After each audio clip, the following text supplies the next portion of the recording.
Drama के start में हम देखते हैं कि अटेन के लिए शादी का प्रपोजल आया हुआ होता है, वो भी 5 प्रिंस का।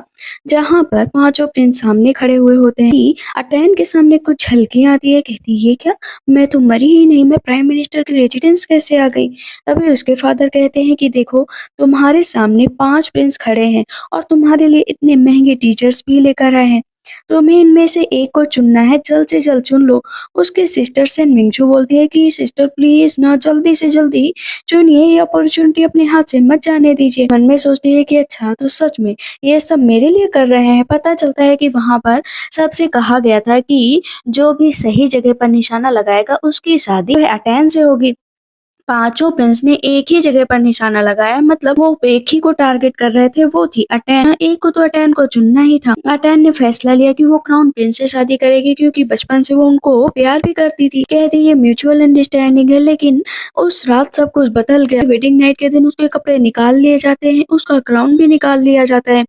सामने से क्राउन प्रिंस और सेन मिंजू शादी करके आ जाते हैं। कहती ये क्या कर रहे हैं आप। पता चलता है कि क्राउन प्रिंस कहते हैं कि तुम इस लड़की से इतना घबराती थी, देखो अब ये तुम्हें कभी भी बुली नहीं कर पाएगी। अटेंड कहती तुम कहने की कोशिश क्या कर रही हो। जब सेन मिंगजू बोलती है कि तुम बेवकूफ हो, तुमसे तो कभी जो है क्राउन प्रिंस शादी ही नहीं करना चाहते थे, वो तो हमेशा से मुझसे ही शादी करना चाहते थे, तुम्हें टारगेट किया गया है। कहती कैसा टारगेट। पता चलता है कि वहाँ पांचों प्रिंस ने फैसला किया था प्रिंस अटेन से शादी करेंगे, उसके बाद हम लोग बारी बारी से इसे तड़पाएंगे। एक कहता है कि मैं इसकी टांगे तोड़ूंगा, दूसरा कहता है हाँ मैं इसकी खोपड़ी तोड़ूंगा, तीसरा कहता है मैं इसे कुएं में डालूंगा, चौथा कहता है और मैं इसकी सारी हड्डियां तोड़ूंगा। मतलब एक एक काम सब चुन लेते हैं। उसका दूसरा भाई बोलता है देखो, मेरा काम इसका खून बहाना है, वो मत रोकना। पांचों के पांचों उसकी तरफ जो है बढ़ रहे होते हैं उसकी हड्डियां तोड़ने के लिए। सबके हाथ में एक एक वही जो है ट्रीजर होता है जो शादी के लिए गया था। एक उसका पैर तोड़ता है, एक थप्पड़ मारता है और इस तरह सब ले जाकर उसको कुएं में डाल देते हैं। कहती है तो मेरा अंजाम ये होने वाला है कुछ दिनों बाद। मैं कितनी बेवकूफ थी। तब सेनमिंग जो बोलती है कि सिस्टर प्लीज इतना देर मत कराइए ना, देखिए ना सब लोग कितनी देर से खड़े हैं, अब एक्सेप्ट कर भी लीजिए। फादर कहते हैं क्या तुम शादी नहीं करना चाहती क्या। कहती नहीं फादर, मैं शादी करना चाहती हूँ। वो क्राउन प्रिंस की तरफ इशारा करती है। अब वहां पर क्राउन प्रिंस तो खुश हो जाते हैं और मन में सोचते हैं कि इस बार पर हेल भेजने की बारी मेरी है, बस इंतजार करो। कहते हैं कि ठीक है, मैं 3 दिनों के अंदर तुमसे शादी करने के लिए आऊंगा। कहती बिल्कुल आना। उसकी सिस्टर बोलती है कि मुझे पता है कि अटेन, तुम हमेशा से क्राउन प्रिंस पर तुम्हारी नजर थी, क्योंकि तुम्हें शान शौकत चाहिए थी ना। कहती है नहीं सिस्टर, तुम्हें नहीं पता है, तुम मेरी स्टेप सिस्टर हो ना, तुम क्या जानो शान शौकत। वैसे भी क्राउन प्रिंस तो मुझसे खुद शादी करने आए थे और मुझे मुझे मैजेस्टी से भी मिलने जाना है। तुरंत ही चैन मिंगजू भाग कर क्राउन प्रिंस के पास जाती है। कहती है कि देखिए आप मैजेस्टी से मिलने नहीं जा सकती, वो बीमार है। तब वहां पर सब कहते हैं कि इसे वहां पर नहीं भेजना चाहिए फादर के पास, वरना क्या पता दिक्कत हो जाए। हम लोग को पहले शादी की तैयारी करनी चाहिए। क्राउन प्रिंस आप शादी कर लीजिए, उसके बाद फादर से मिलिएगा। कहती है कि देखिए अब मुझे तो मिलने जाना ही पड़ेगा, एक बार मैजिस्ट्री से इजाजत लेनी ही पड़ेगी। अगर आप मना कर रहे हैं तो कोई बात नहीं, इस शादी को ही कैंसिल कर देते हैं, आप ना किसी और को ढूंढ लीजिए। अब पांचों प्रिंस और सनमिंजू का प्लान बिगड़ने वाला होता है। तभी एक सैनिक आकर क्राउन प्रिंस के कान में कुछ कहता है। क्राउन प्रिंस कहते हैं ऐसे कैसे शादी कैंसिल करोगे, अगर फादर से विश लेनी है ना तो चलो चलते हैं। सबके सब कहते हैं कि ब्रदर आप क्या कर रहे हैं। सनमिंजू को खींच कर लेकर जाते हैं कि हमारा ग्रेट प्लान है, इस तरह मत बिगाड़ो और थोड़ी सी बात के लिए इतना गुस्सा मत हो। उन जब पांचों को साथ में यहाँ पर अटेन देखती है, कहती है ये पहले भी हो चुका है, इस तरह के सीन हजारों बार मेरे सामने आए हैं, लेकिन मैंने कभी ध्यान ही नहीं दिया। पता चलता है कि वो अपने घर की बहुत ही लाडली बेटी हुआ करती थी अटेन, लेकिन जब वहां पर सनमिंजू को गोद लिया गया, ब्रदर उसकी तरफ आकर्षित हो गए। उसको जरा सा भी दुख होता ना तो सब उसके लिए भागे दौड़े चले जाते, महंगे से महंगे तोहफे देते और मुझे वो हमेशा परेशान किया करती। और जब वो मरने के कगार पर थी ना, तब उसके भाई कहते हैं कि अब तुम सनमिंजू को कभी परेशान नहीं कर पाओगी। वहां पर भी सब हंस रहे थे। कहती है कि चलो देखती हूँ कि इस बार तुम लोगों को कैसे हेल्प पहुंचाना है। वो जा रही होती है मैजेस्टी से मिलने, लेकिन कहीं ना कहीं एटेन को लग रहा होता है कि क्राउन प्रिंस कैसे मान गए। ज्यादा सनमिंजू गुस्सा कर रही होती है कि कहीं उसका प्लान ना बिगड़ जाए। सनमिंजू कहती है कि वहां पर मैजेस्टी किसी से भी नहीं मिलते और तुमसे क्या मिलेंगे, तुम तो कहीं एग्जिस्ट भी नहीं करती हो। मन में सोचती है मेरा प्लान गड़बड़ नहीं होना चाहिए, मुझे एक बार मैजेस्टी से मिलना ही है। मॉर्टेन को पूरी बात समझ में आ जाती है कि सैनिक ने कान में कह दिया था कि मैजेस्टी की तबीयत खराब है। इसी वजह से जानबूझकर क्राउन प्रिंस लेकर आया ताकि मैं मैजेस्टी से मिल ही ना पाऊँ। कहती है तुम बहुत होशियार हो, लेकिन मैं भी कम होशियार नहीं हूँ। मैं तो जाकर ही रहूंगी घूमिंग, बस तुम देखते जाओ। नीचे बैठ जाती है। मेरी मदर बचपन से ही एक बहुत बड़ी फिजिशियन रही हैं, तो अगर आप मैजेस्टी से कहें तो मैं उनका इलाज कर सकती हूँ। सेन मिंजू कहती है तुम्हारा दिमाग खराब हो गया, तुम ऐसे क्यों बैठी हो, चलो उठ जाओ। मगर क्राउन प्रिंस भी कहते हैं कि अगर तुम्हें कुछ हुआ ना तो सारा ब्लेम मुझ पर आएगा, चलो उठ जाओ। लेकिन यूनिक दरवाजा खोलते हैं तब सेन मिंजू कहती है मुझे पता है आप मेरी सिस्टर को पनिशमेंट देने के लिए आए हैं। तो यूनिक कहते हैं कि नहीं, बाकी सब लोग जाओ, सिर्फ अटैन ही अंदर जाएगी। अब वो क्राउन प्रिंस को भी समझ में नहीं आता कि क्या कहने की कोशिश कर हाथ पकड़ लेता है। कहती है मुझे पता है कि तुम मुझे वार्न कर रहे हो कि हिज मैजेस्टी से मैं कुछ भी ना कहूँ। कोई बात नहीं, मैं कुछ भी नहीं कहूंगी, मैं तुमसे शादी जरूर करूंगी और ना ही शादी को तोड़ूंगी। मन में सोचती है कि चलो अपना पहला कदम आगे बढ़ाती हूँ। वो धीरे-धीरे अंदर की तरफ चली जाती है। यहाँ पर सनमिंजू कहती है कि मुझे लगता है ना कि ये कुछ ज़्यादा ही होशियार बनने की कोशिश कर रही है, बहुत ही कनिंग है मेरी सिस्टर। अंदर जाती है तो देखती है वहाँ पर कोई भी नहीं होता। धीरे-धीरे आगे बढ़ रही होती है, अचानक से एक तलवार आकर उसके सामने से निकल जाती है, हल्का-सा उसका फेस कट जाता है। मैजेस्टी कहते हैं यहाँ पर क्या करने आई हो? तुरंत ही वो नीचे बैठ जाती है, कहती है माफ करिएगा। मैजेस्टी कहते हैं कि शोर कम करो, मेरे सर में बहुत दर्द हो रहा है। इस तरह तुम यहाँ पर क्या करने आई हो बताओ ना, सर कटवाना चाहती हो क्या? कहती है कि नहीं बेटी, मैं बस आपका इलाज करने आई हूँ। मैं सर्वेंट के रूप में यहाँ पर सिर्फ रहना चाहती हूँ, मुझे पता है कि आपका सर बहुत दर्द करता है, इसी वजह से ये हम्बल सर्वेंट आपका इलाज करना चाहती है, प्लीज बस एक बार कह दीजिए। मैजेस्टी कहते हैं इसे निकाल कर बाहर फेंक दो। कहती है मैं एक्यूपेंचर में बहुत अच्छी हूँ, मेरी मदर भी अच्छी थी। कहते गो युनशाह का नाम लेती है ना तो पता चलता है कि जो मैजेस्टी है असल में अटैन की मदर से बहुत प्यार करते थे, बट उनकी जल्दी मौत हो जाने के कारण उनका प्यार अधूरा रह गया। कहते जरा मेरे पास आओ, मैं तुम्हारी शक्ल देखना चाहता हूँ। कहती है कि अब मुझे गोमिन से दूर जाना ही पड़ेगा और मैजेस्टी के करीब जाना पड़ेगा। मैं जानती हूँ मैं अपनी मदर का सहारा ले रही हूँ, लेकिन मुझे ये करना ही पड़ेगा। धीरे-धीरे वो आगे की तरफ बढ़ रही होती है। मैजेस्टी को उसके अंदर कोई इंसान नजर आ रही होती है। कहते हैं क्या मेरी आंखों को कोई मिस्टेक हो रही है? सच में वो जाने से पहले अपनी बेटी को छोड़कर गई थी। कहाँ थी इतने दिन? सबको बाहर निकलने के लिए कह दिया जाता है तो यूनी कहते हैं ये गलत है। आप यहाँ पर एक लड़की के साथ नहीं रह सकते। कहते हैं मैंने कहा ना जाओ यहाँ से। वो इलाज करने के लिए एक्यूपंक्चर का यूज करने चलती है और जानबूझकर ना मैजेस्टी को थोड़ा बहुत सीड्यूस भी कर रही होती है। पर वो मैजेस्टी के काफी करीब जाने की कोशिश करती, उनको छूने की कोशिश करती। मैजेस्टी उसको देखते थोड़ी बहुत देर और देखते, फिर वो उन्हें एक्यूपंक्चर करती। कहती है बस इसी तरह के पैशन के साथ शायद मैं मैजेस्टी के करीब आ पाऊंगी। कहते हैं ये बताओ बिल्कुल अपनी मदर की शक्ल तुम पर कैसे आई? कहती है मेरी मदर और मेरा बहुत प्यार था, वो बार बार उनके अंदर बस सुयुन ही उसे दिखाई दे रही थी। कहती सुयुन प्लीज मुझे छोड़कर मत जाओ। उसे अपनी तरफ खींच लेते हैं। कहती मैजेस्टी मैं सुयुन नहीं हूँ, मैं उसकी बेटी हूँ। कहते लेकिन मुझे तो सुयुन दिख रही है, बताओ ना, वो तो मर चुकी है ना। वो एक्यूपेंचर का यूज करती है ना तो मैजेस्टी जान जाते हैं कि जानबूझकर वो ट्रिक्स खेल रही है। कहती मैजेस्टी मैं कोई ट्रिक नहीं खेल रही हूँ। कहते हैं जानती हो मैं तुम्हें यहाँ पर जान से मार सकता हूँ। कहती है मैं ये सब नहीं कर रही थी, मैं तो बस आपका इलाज कर रही थी। मुझे पता है कि अगर मैंने आपको कुछ भी किया तो मैं रिग्रेट करूंगी पूरी जिंदगी के लिए। कहते हैं जाओ यहाँ से और दोबारा दिखाई मत देना। मन में सोचती है इतनी आसानी से चिड़िया फंसी है, जाने तो नहीं दूंगी।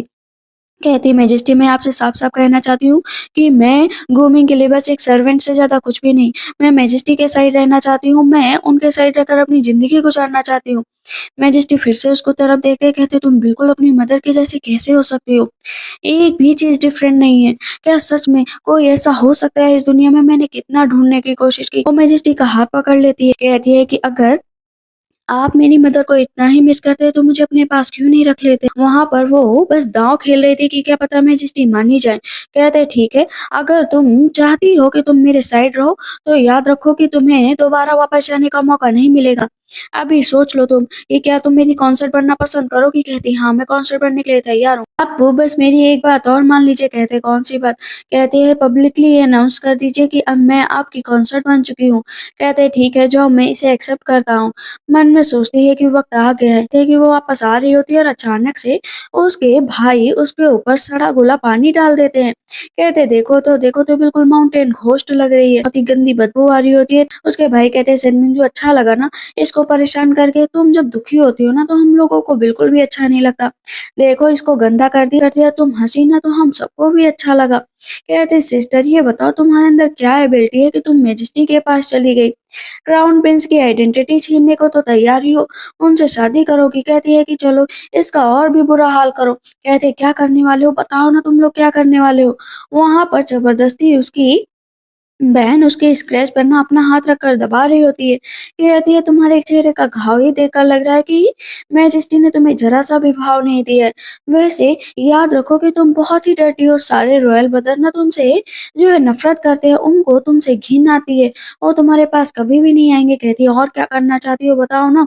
वहां पर अब हॉर्स की यूरिन लाई जाती है। उसका एक भाई कहता है पता है एकदम फ्रेश यूरिन लेकर आया हूँ तुम्हारे लिए, जरा सा भी तुम्हें तकलीफ नहीं होगी। वैसे भी इस घर की तुम लीगल बेटी हो ना, इसी वजह से हमेशा जो है सेन मिंजू को परेशान क्या करती हो। कहती है मैंने कब सेन मिंजू को परेशान किया? जबरदस्ती उसे उठाकर उस बकेट के अंदर उसका मुंह डाला जा रहा होता है। कहती छोड़ दो प्लीज मुझे छोड़ दो। सेन मिंजू कहती पियो पियो पियो। अचानक से धक्का लगता है, वहां पर बकेट उठकर दूर चली जाती है। प्रिंस आ गए हैं। कहते ये क्या कर रहे हो? इसे तो सजा देनी ही पड़ेगी ना, ये मैजेस्टी से मिलने गई थी। क्राउन प्रिंस आप ऐसे नहीं कर सकते हैं। कहते हैं कि चलो अपना अपना काम करो। ऐसे भी फादर की कंडीशन अच्छी नहीं है और ये फादर का इलाज कर रही थी। अगर फादर को पता चला ना कि तुम लोगों ने इसके साथ ये बिहेव किया है तो तुम लोगों को जिंदा नहीं छोड़ेंगे। वो उसको लेकर दूर चले आते हैं, उसके चेहरे को पोंछने लगते हैं। कहते हैं कि तुम चिंता मत करो, मुझे नहीं पता था तुम्हारे अंदर इतना टैलेंट है कि तुम फादर का इलाज भी कर सकती हो। आखिर तुम्हारे फादर हैं, मेरे भी कुछ लगते हैं, इसी वजह से मैंने उनका इलाज किया। कहते लेकिन तुमने फादर के सामने ये क्यों नहीं बताया कि मैं बहुत जल्दी तुमसे शादी करूंगा? कहती मैंने कहा तो था और तुम्हारे फादर को भी पता है। मन में सोचते तुम्हारा भी दिल जीतूंगी, सबका दिल जीतूंगी, लेकिन बताऊंगी नहीं कि मैं कॉन्सर्ट बन गई हूँ कि और आपके फादर के बीच का रिश्ता नहीं खराब करना चाहती। आखिर आपके फादर आपको इतना ज्यादा मानते हैं। कहते हैं कि क्या सच में तुम मुझे इतना एडमायर करती हो? अब मैं शादी के बाद अपने आप को इम्प्रूव करने की कोशिश करूंगा और अपनी वाइफ को एक लीगल हक दूंगा। तुम जाओ और अपने कपड़े चेंज करो वरना ठंड लग जाएगी। पीछे से हम देखते तब तक सेन मिंजू आती है। कहती क्राउन प्रिंस आपने ये क्यों किया? आपने कहा था ना कि आप दूर रहेंगे, आप इससे बदला लेंगे। कहते हैं कि चिंता मत करो, मेरी शादी बस तुमसे ही होगी। उसके ब्रदर भी कहते हैं कि आप इसके प्यार के चक्कर में तो नहीं पड़ गए ना? कहते हैं मुझे पता है अपना प्रॉमिस, सब कुछ पता है। तो कहती है आपका इंटेंशन क्या है? इसको मारने के लिए पहले इसका दिल भी तो जीतना पड़ेगा ना, तभी तो इसकी अच्छी मौत होगी। हम लोग इसको पूरी तरीके से डिस्ट्रॉय करेंगे। प्यार में सफर और भी करना पड़ता है और उसका जो दर्द होता है ना उसे मिटाना मुश्किल है। पीछे से ये सारी बातें अटेंड सुन रही होती है। कहती वक्त आएगा तो बताऊंगी। वो याद करती है जब बचपन में उसकी माँ की डेथ हो गई तब क्राउन प्रिंस हमेशा उसके पास आते थे, उसे तरह तरह के तोहफे दिया करते थे, उसे खुश करने की कोशिश करते थे। कहते थे कि तुम चिंता मत करो, हमेशा मैं तुम्हारे साथ रहूंगा। कहती है कि वो वक्त भी गया और वो जज्बात भी चले गए। इस टाइम मैं सिर्फ अपने लिए अकेली हूँ, रोने वाली भी और संभालने वाली भी। ट्रेन बैठी होती है, वहां पर एक पेंटिंग आती है जो उसकी माँ की होती है और वो बचपन के टाइम को याद करती है कि कैसे उसकी माँ ने वो पेंटिंग बनाई थी और कहती है कि मदर आप चिंता मत करना, ये पेंटिंग मैं हमेशा ही संभाल कर रखूंगी, अपने पास रखूंगी ताकि इसको कोई टच भी ना कर पाए। कहती है ठीक है मुझे पता है, मेरी बेटी तो बहुत समझदार है और मुझसे प्यार भी बहुत करती। कहती हाँ मम्मा बहुत प्यार करती हूँ। वो उस पेंटिंग को देख कर रो रही थी। कहती है कि जाओ इस पेंटिंग को संभाल कर रख दो। तभी वहां पर सेन मिंजू आ जाती है। कहती है कि ये बताओ तुमने ऐसी कौन सी चाल चली जिससे तुम मैजेस्टी के पास पहुंच गई? आखिर तुम क्राउन प्रिंस का भी दिल जीतना चाहती हो, मैजेस्टी का भी दिल जीतना चाहती हो। मैंने सुना है कि मैजेस्टी की न्यू एम्प्रेस आ गई है और बहुत जल्दी वहां पर एक सेरेमनी रखी गई है। वहां पर तुम्हें तो नहीं बुलाया गया होगा क्योंकि तुम्हारी औकात ही क्या है? क्राउन प्रिंस के साथ जा रही हो। कहती तो जाओ ना, यहाँ पर मुझे क्या बताने आई हो? अगर तुम्हारी लाइफ में कोई हैप्पी इवेंट हो तो मुझे मत बताया करो। क्राउन प्रिंस पीछे से आ रहे होते हैं तो जानबूझकर वहां पर सेन मिंजू नीचे गिर जाती है और हेयर पिन से अपने हाथ पर मान लेती है और उस हेयर पिन को तोड़ भी देती है। कहती है कि ब्रदर देखो ना इसने क्या किया, मैंने बस इतना कहा फादर के इनविटेशन पार्टी में जा रही हूँ तो इसने मुझे नीचे गिरा दिया, ये मुझसे इतना नफरत करती है। क्राउन प्रिंस कहते हैं चलो माफी मांगो। कहती भला किस बात की माफी? यहाँ पर क्राउन प्रिंस कहते हैं तुमने मेरी आंखों के सामने इसको गिराया है और माफी मांगने से भी मना करो। कहती नहीं मांगूंगी माफी। वहां पर सामने जो पेंटिंग रखी होती है बस वो उसको छू रही होती है। कहती क्राउन प्रिंस देखो ना ये मुझसे माफी नहीं मांग रही है।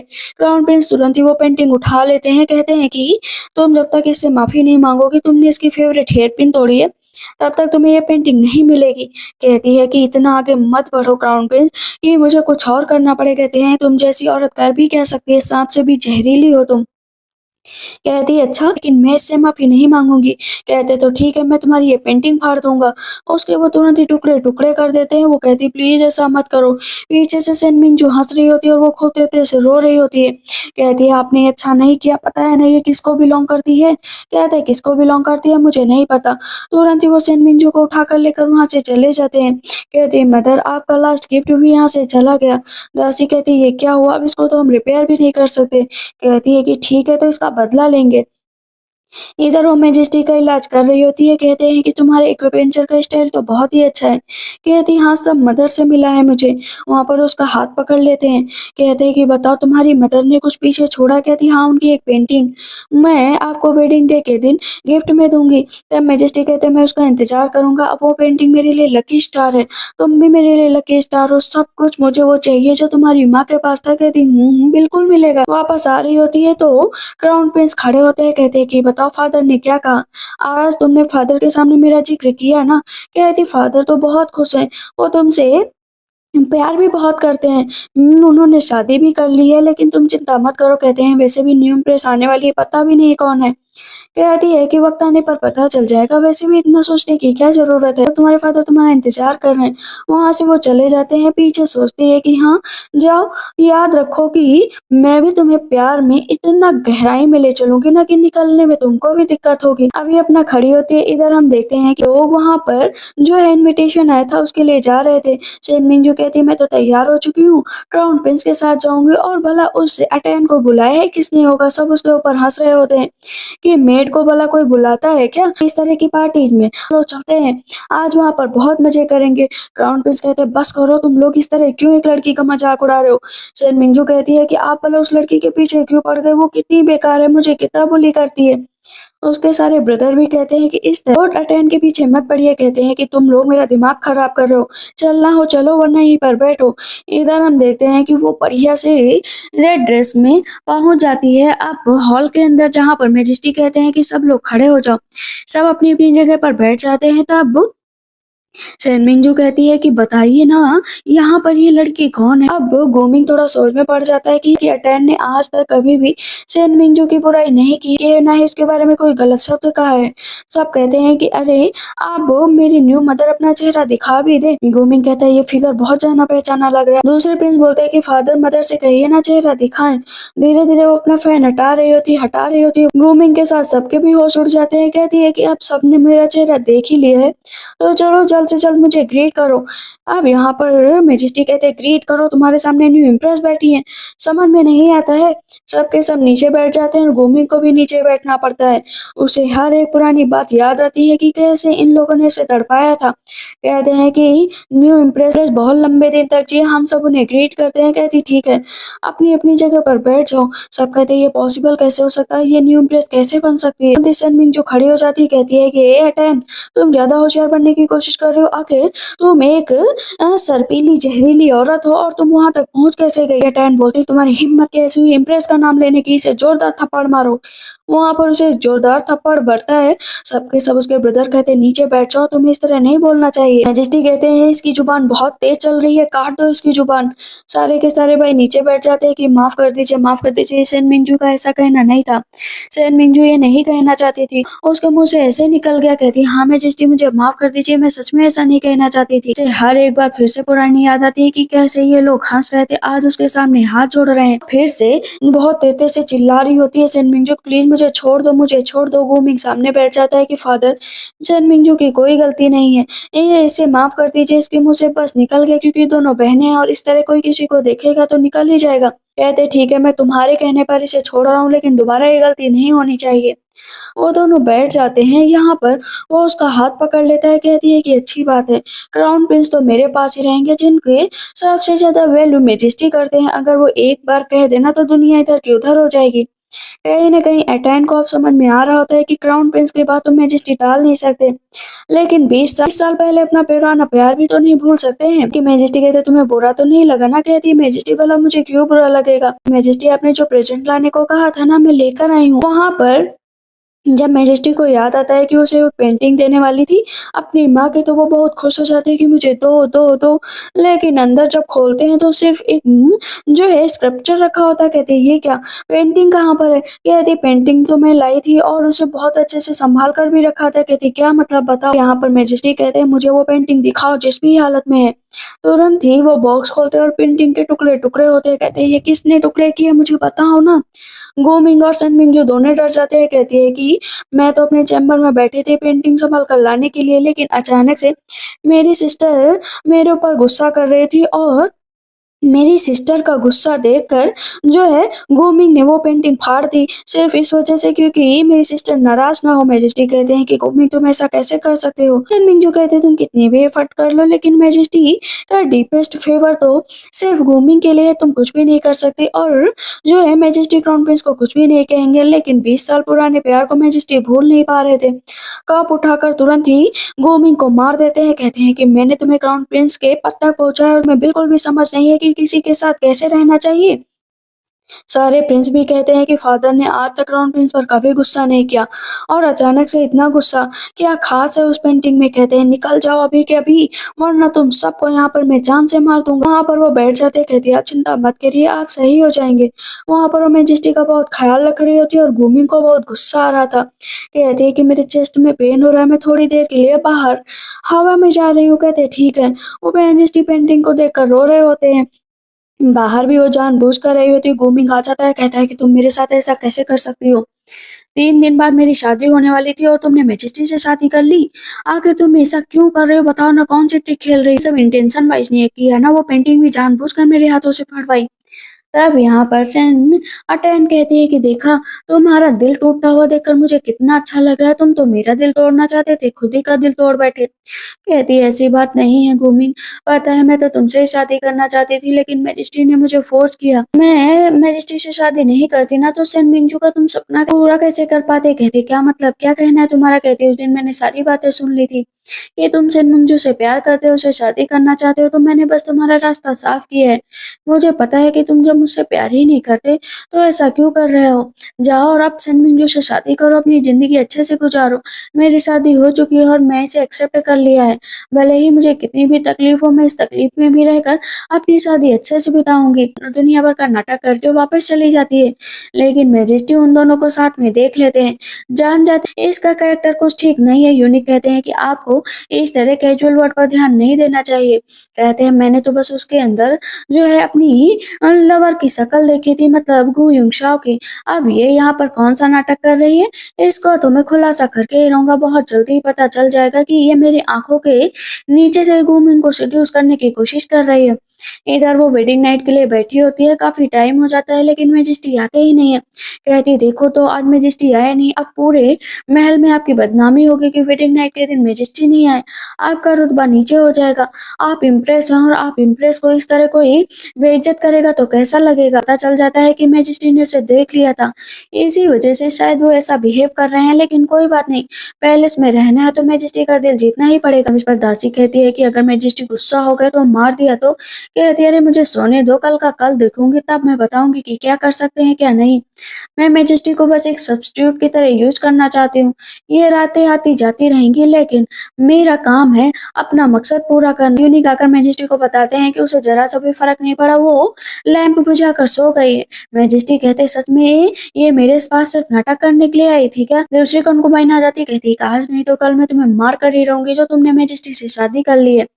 इधर दूसरे दिन फिर से मैजेस्टी पूछते हैं कि ये बताओ वो ठीक है। अटैन होती है ना, वो न्यू डिश बनाकर लेकर गई होती है। कहती है मैजेस्टी के पास पहुंचा दीजिएगा।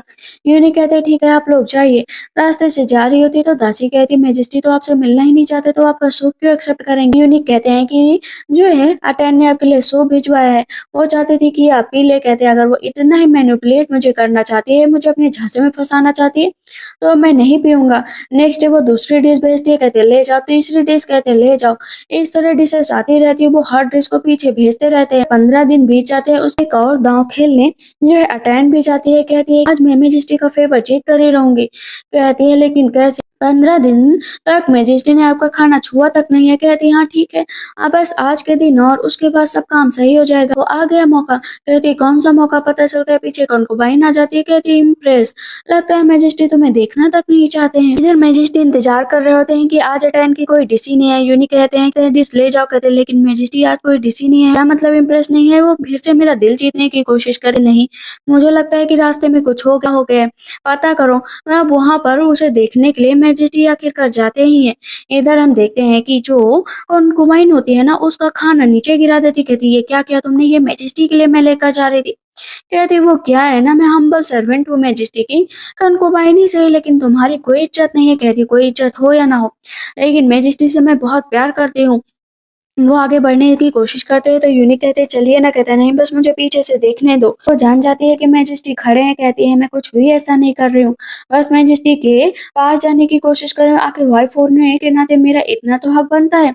वो आगे बढ़ने चलती है तो वहां पर वो हाथ लगा देती है। जानबूझकर जो अटैन होती है नीचे गिर जाती है। कहती बताओ तुमने मुझे क्यों नीचे गिराया? कहती मैंने तुम्हें कब नीचे गिराया? बदतमीज कहीं की। मारने चलती है तो मैजेस्टी हाथ पकड़ लेते हैं। कहते हैं कि तुम्हारी इतनी हिम्मत हो गई कि इम्प्रेस को रास्ता रोका तुमने? कहते हैं नहीं, ये जानबूझकर गिरी थी मैजेस्टी, सच में।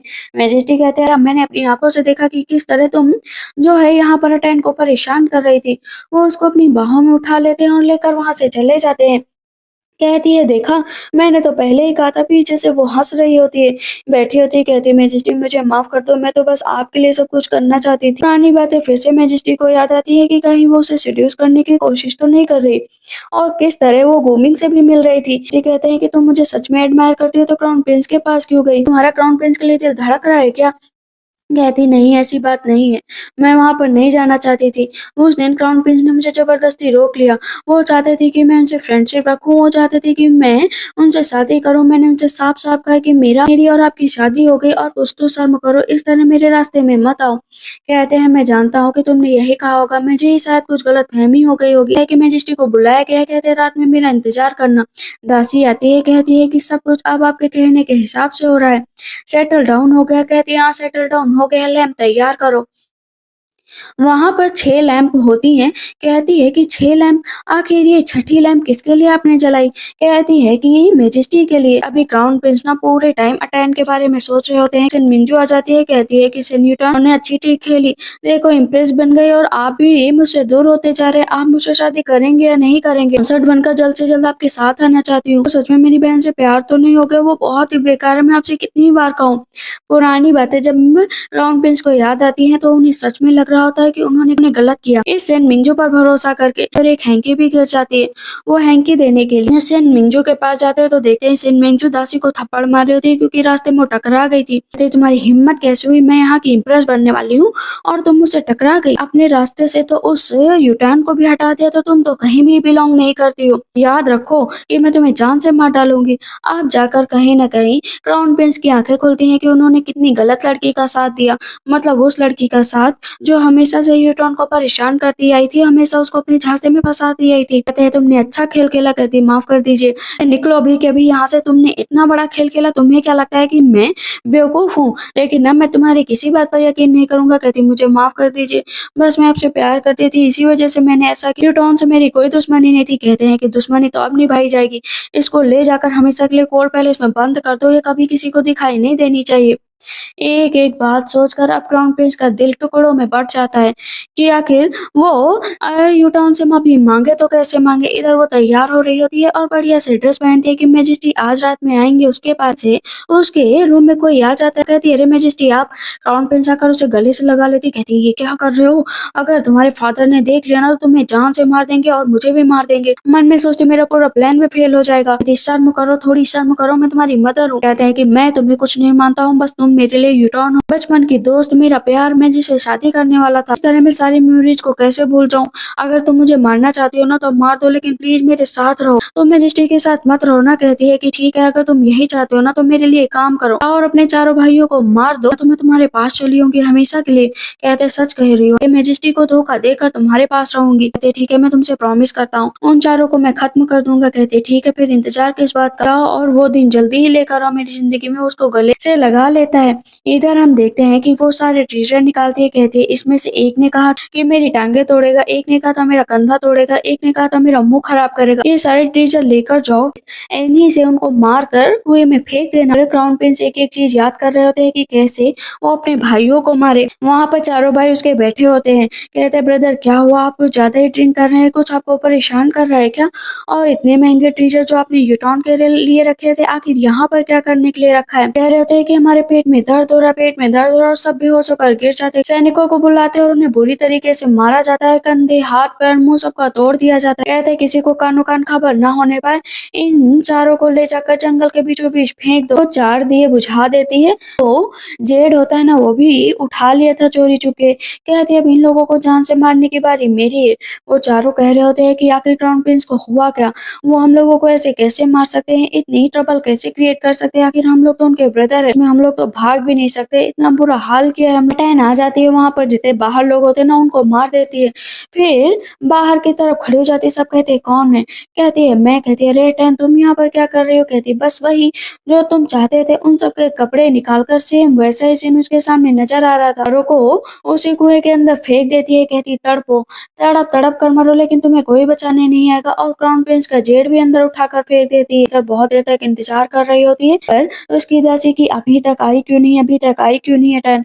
मैजेस्टी आते हैं, कहते हैं ये बताओ कि कहाँ पर है टैन। कहते हैं कि वो आराम कर रही है, प्लीज आप उसे डिस्टर्ब मत करिए, काफी टाइम हो गया है, सोने दीजिए। यूनिक कहते तुम्हारी हिम्मत कैसे हुई मैजेस्टी को रोकने की?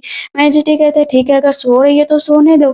चुपचाप खड़ी होती है और इधर बहुत ही स्पीड में अटेंड बढ़ रही होती है, लेकिन मैजेस्टी को कुछ गड़बड़ लगता है। कहते हैं कि इतनी जल्दी वाला वो कैसे सो सकती है। वापस वो फिर से जाते हैं रूम की तरफ। दासी कहती है कि आप क्या करने आए हैं? मैजेस्टी कहते तुम्हारी हिम्मत कैसे हुई, बताओ ना अंदर कौन है या नहीं है वो? दरवाजा खोलती कहती क्या हुआ मैजेस्टी, आप इतनी रात में चिल्ला क्यों रहे हैं? कहते तुम इतनी जल्दी कैसे सो गई? कहती है बस ऐसे ही। मैजेस्टी कहते हाथ कितने ठंडे है तुम्हारे? कहती हाँ वही तो, मुझे ठंड लग रही थी तो मैं चुपचाप ढक कर सो गई थी, मुझे नहीं पता था कि आप आने वाले हैं, वरना मैं ऐसा नहीं करती, मुझे माफ कर दीजिए। तो ठीक है आप लेट जाइए। मैजेस्टी कहते हैं कि हाँ बिल्कुल, देखो मैंने तुम्हारे लिए एक ड्रेस बनवाई है। वो ड्रेस पहनकर जब वो आती है तो वो झलक देखते हैं कि कैसे जो है उसके अंदर गुयुनसो नजर आ रही है। बस हेयर पिन लगा देते हैं, कहते हैं तुम्हारे ऊपर ये बहुत सूट करता है। उसकी हेयर पिन छूते, उसको छूते, इसी तरह मैं तुमको अपने पास रखना चाहता हूँ। उसके कान में जो उसने इयररिंग्स पहनी होती है ना, उसे निकाल कर फेंक देते हैं, कहते हैं तुम्हारी माँ को ये बिल्कुल पसंद नहीं थी। फिर से उसको छूते हैं कि माफ कर देना, मुझे पता है कि तुम थोड़ा सा डर गई हो, लेकिन तुम्हारी माँ के लिए मेरा डीप अफेक्शन है, तो उसे तो तुम नहीं झुठला सकती हो ना। वैसे तुम काफी होशियार बनने की कोशिश कर रहे हो, लेकिन जो कुछ भी है यहाँ पर तुम उसके शान शौकत का मजा उठाओ, लेकिन अपनी मदर की जगह तुम कभी भी नहीं ले सकती। कहती है कि वो तो वक्त बताएगा। अपनी महंगी हेयर पिन क्यों नीचे फेंक दी? ये रॉयल खजाना है। कहती है रॉयल खजाना, इस जैसे घटिया इंसान को कभी भी मैं अपनी जिंदगी में आने ही नहीं देती। ये हमेशा ही लड़कियों का शौकीन रहा है। एक शादीशुदा औरत के पीछे पड़ा, वो थी मेरी माँ।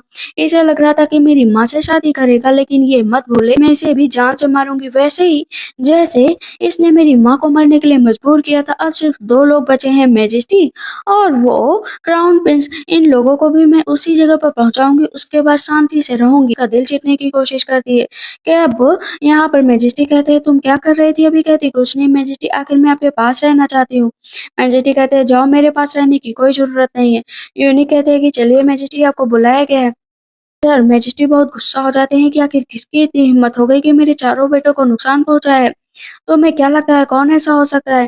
क्राउन प्रिंस ने ये किया है। कहती है क्राउन प्रिंस तो सच में बहुत अच्छे हैं, आखिर वो अपने भाइयों को नुकसान क्यों पहुंचाएंगे? कहते हैं ठीक है, डिजायर ऐसी चीज है कि किसी को भी नुकसान पहुंचा सकती है। कहती है आप चिंता मत करिए, मैं तो आपके साथ हमेशा रहूंगी। यहाँ पर मैजिस्ट्रेट को देख रहे होते हैं, कहते हैं जाओ ना आराम करो। कहती है नहीं, मैं आपके पास ही रहूंगी। इंक घिस रही होती है और घिसते घिसते वहां पर सो जाती है। मैजिस्ट्रेट अपना काम कर रहे होते हैं और उसकी तरफ देख रहे होते हैं कि किस तरह वो वहां पर सोई पड़ी है। इसके अंदर सच्ची भावनाएं हैं, इसी वजह से वो बार बार यहाँ पर अपना काम कर रही है। मैजिस्ट्रेट याद करते हैं कि किस तरह वो कह रही थी कि वो उसे कभी भी फेल नहीं होने देगी। यूनिक आ जाते हैं, कहते हैं चुप बैठो, इसको सोने दे यहाँ पर। कहते हैं क्या हुआ बताओ, कि कुछ पता चला क्या? कर अनकवर रेड ट्रुथ का पता लगाओ। इधर हम देखते हैं क्राउन प्रिंस को बुलाया गया होता है तो मैजेस्टी कहते हैं ये बताओ कितनी देर में वहां पर आ जाती है। टैन कहती है कि मैजेस्टी मैं आपके लिए सूप लेकर आई हूँ, लेकिन उसका हाथ जल गया होता है। मैजेस्टी कहती है अरे तुम्हारा हाथ कितना जल गया है? कहती है ठीक है, इस पर क्राउन प्रिंस को बहुत जलन होती है। क्राउन प्रिंस को क्या लग रहा था ना कि फादर ने उसे मारा है, इस वजह से उसके हाथ पर चोट लगी है, बस सबके सामने प्यार दिखाते हैं। इस वजह से क्राउन प्रिंस का गुस्सा अपने फादर के लिए बढ़ता ही जा रहा था। कहते हैं कि फादर, भला आप एक लड़की के साथ ऐसा कैसे कर सकते हैं? कहते मैंने क्या किया बताओ? कहते कुछ नहीं, ऐसे ही बस मैं यहाँ से जा रहा हूँ। क्राउन प्रिंस गुस्सा होकर चले जाते हैं। तब इस पर मैजेस्टी कहते हैं ये ऐसा कैसे कर सकता है, मेरे सामने नाटक दिखा रहा है। मेरा बेटा होकर कहते अरे अब चिंता क्यों कर रहे हैं, क्राउन प्रिंस को जाने दीजिए। मन में सोचती है अच्छा इन दोनों के बीच बात ना हो ना, तभी मेरा काम बनेगा। जस्टी खड़े होते और कई रातों से सोए नहीं होते, इसी वजह से बार बार अटेंड कह रही होती है कि प्लीज आप चलकर सो जाइए वरना आपकी हालत फिर से खराब हो जाएगी। पर मैजेस्टी इसके लिए गिफ्ट लेकर आए हुए होते हैं, स्नेक। कहते हैं स्नेक वाह क्या बात है, तो बहुत अच्छा है। लेकिन अचानक से स्नेक बाहर निकलता है और वहाँ पर जो है मैजेस्टी को काटने के लिए बढ़ता है तो अपना हाथ आगे लगा देती है और यूटर्न को काट लेता है। यहाँ पर तुरंत ही क्राउन प्रिंस आ जाते, कहते क्या हुआ क्या हुआ, तुम ठीक तो हो ना अटेन? अब वहाँ पर वो अटेन की इतनी फिक्र कर रहा था कि मैजेस्टी उसको थप्पड़ मार देते हैं। कहते मैंने तुमसे कहा फिजिशियन बुला कर लाओ। वो तुरंत ही वहाँ पर बेहोश हो जाती है। कहते क्या हुआ तुम्हें बताओ ना, मैं तुम्हें मरने नहीं दूंगा। कहते कोई बात नहीं, मैं इस जन्म में तुम्हारे साथ रह ली ना, मेरे लिए यही बहुत है। कहते मैं तुम्हें मरने नहीं दूंगा। फिजिशियन आ जाते हैं। फिजिशियन उसका हाथ चेक करते हैं तो पता चलता है कि ये बहुत ही खतरनाक पॉइजन था। 1 मंथ ज़्यादा शायद जो है एम्प्रेस नहीं जी पाएँगी।